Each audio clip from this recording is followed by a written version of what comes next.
Buenas amigos, ¿cómo andan? Quería completar un poquito el tema del gnosticismo, eh, que es un video que grabé, el último que grabé, donde hablé sobre el gnosticismo, eh, la batalla del cristianismo contra el gnosticismo reflejada en Colosenses, en el himno de Colosenses. Pero me parece que hay algo interesante también que no abordé mucho, que esto lo aprendí con Claudio Barone, que él sí es experto en gnosticismo. No se va a autollamar experto, pero sabe bocha. Después voy a dejar los dos canales de él en la descripción porque me parece interesante poder conocer más del gnosticismo en relación a la fe cristiana, para poder tener un panorama un poquito más profundo de lo que significan los enunciados alrededor de toda la doctrina cristológica, sobre todo en el Nuevo Testamento. Porque en el Nuevo Testamento, si bien no hay un gnosticismo desarrollado, tampoco hay un cristianismo desarrollado, pero hay un proto-gnosticismo y un paleocristianismo que están empezando a competir. Entonces, los principales enunciados de cada una de las dos doctrinas se van a poner en choque. Y cuando Pablo habla de la plenitud de la deidad que habita en Cristo y que Él es la imagen misma de su sustancia, bueno, eso lo dice en Hebreos, si no me acuerdo, no sabemos si es Pablo. En todo caso, igual en Colosenses, en Efesios, no me acuerdo si en Filipenses también se habla de Jesús como manifestación de la realidad de Dios. En Colosenses estoy seguro que se habla dos veces. Es la imagen visible del Dios invisible. Y en él habita corporalmente toda la plenitud de la deidad. Y en Hebreos dice la imagen misma de su sustancia. Entonces, esto de la plenitud, de que en Cristo habita la plenitud de la deidad y que Él puede llenarlo todo en todos, o todo en todo, no me acuerdo bien cuál es la idea, pero la idea es la plenitud, es acaparar, es sobrepasarlo todo, llenarlo todo. Y la idea es que Pablo está en algún sentido contraponiéndose al concepto del pleroma gnóstico. Que esto, bueno, después voy a dejar los links de Claudio, estaría bueno, voy a intentar entrevistarlo algún día para hablar del gnosticismo y cristianismo. Pero el pleroma gnóstico era la conjunción o la sumatoria de todas las manifestaciones del ser supratrascendente, del Padre, del Padre Divino,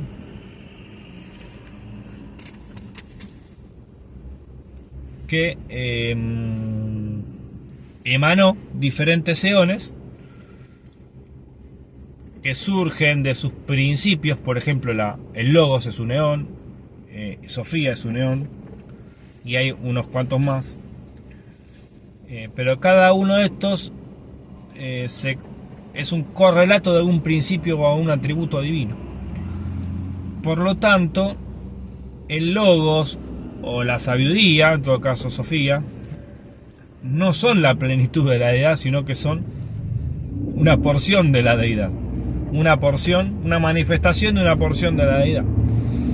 Y esto, digamos, atenta contra la naturaleza de Dios, porque ya el Logos o la sabiduría, los eones no serían Dios, ¿no?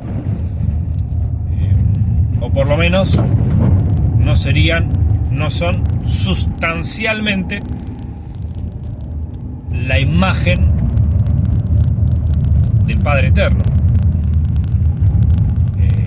Y ahí está la diferencia, ¿no? En el cristianismo, Jesús encarna el Logos, el cual es Dios. La palabra, el verbo, es la expresión plena de Dios. En Jesús, Dios dijo absolutamente todo. En los postreros días, los postreros tiempos, dice Hebreos, Dios nos ha hablado por los profetas. En estos postreros tiempos postreros días, Dios nos ha hablado por el Hijo. O nos ha hablado en el Hijo, o nos ha hablado Jesús. En Jesús como idioma, como lenguaje, como forma de expresión. Entonces, Jesús es el unigénito Hijo de Dios. No hay otros. Sí, nosotros somos por adopción, pero Él por expresión plena, digamos, por expresión directa.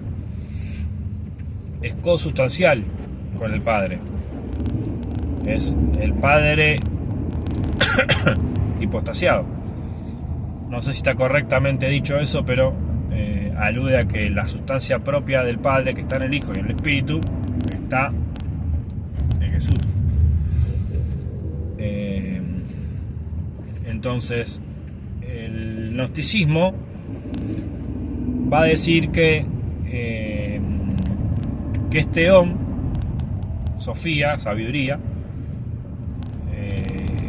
tuvo un error, una mala jugada, de querer conocer al Padre, su origen, sin la compañía de su correlato masculino, que es el Logos, la palabra. Claro, la palabra y la sabiduría están estrechamente ligadas por el hecho de que no hay sabiduría sin palabra,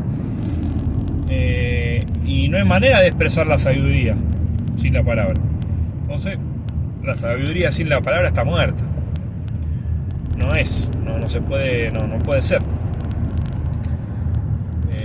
Y bueno, lo quiso hacer sin el Logos. Todo esto es un relato, una especie de relato, un relato abstracto.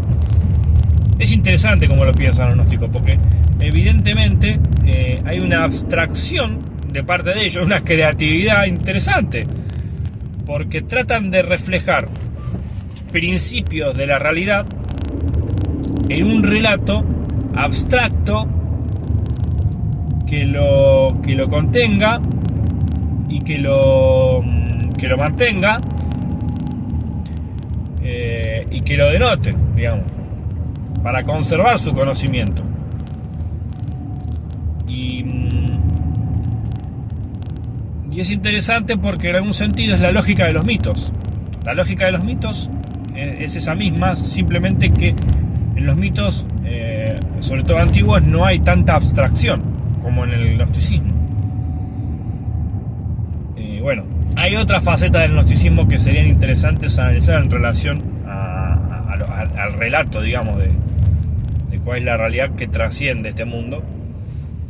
Pero basta con mencionar simplemente la dicotomía o el dualismo que ellos sostenían, como para hacer resaltar un poco mejor el punto, ¿no?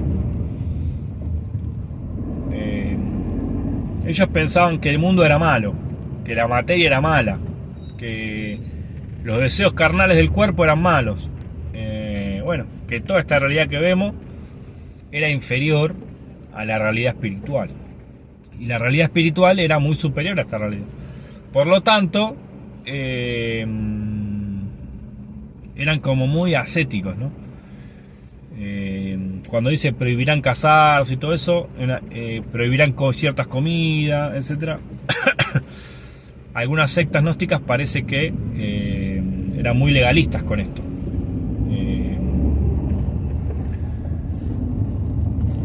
Entonces, el mundo material no es una creación del Padre divino, del ser más trascendente que hay, del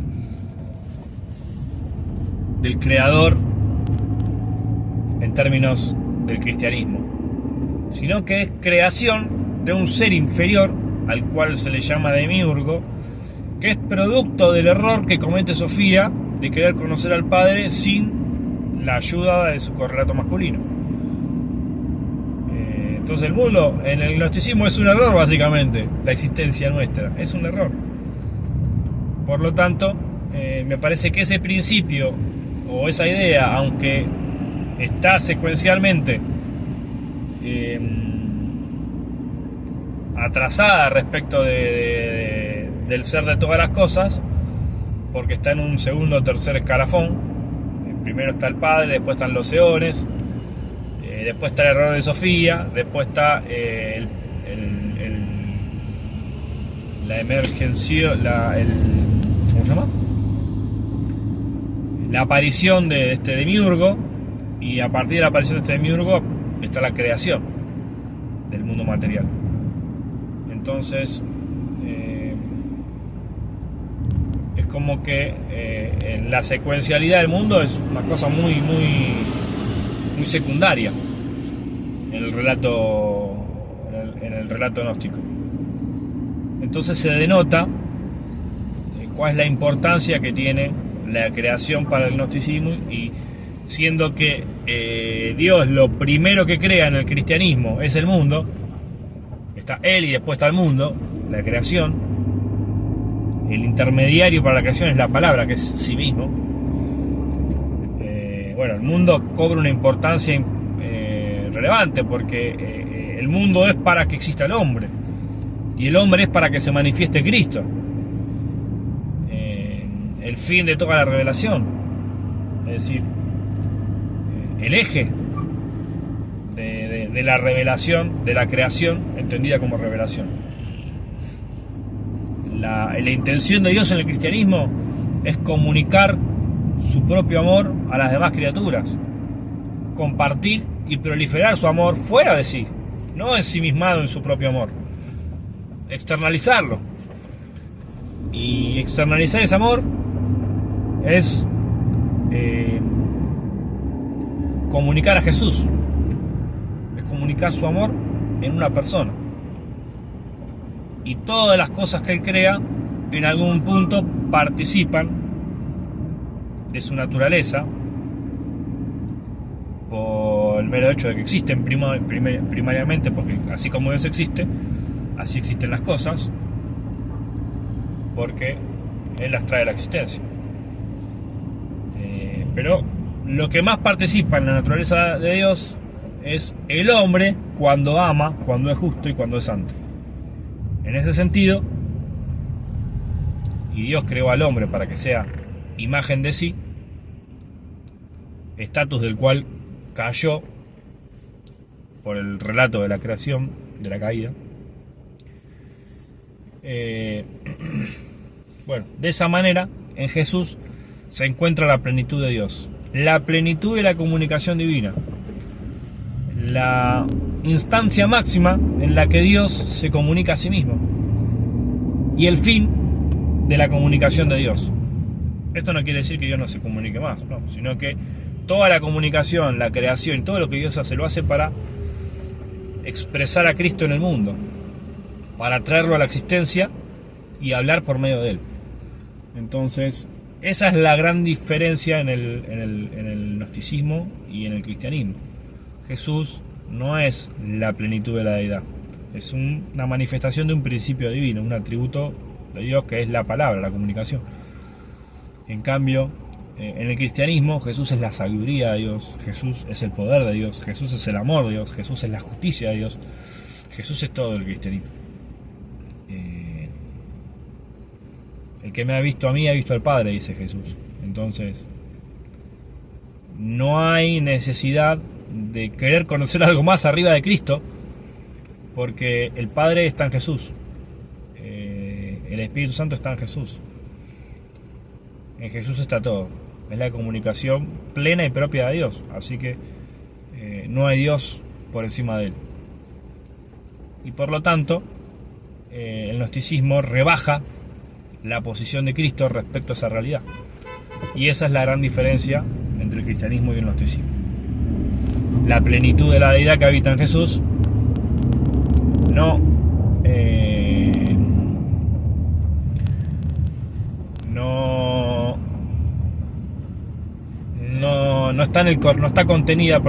está contenida en el relato gnóstico.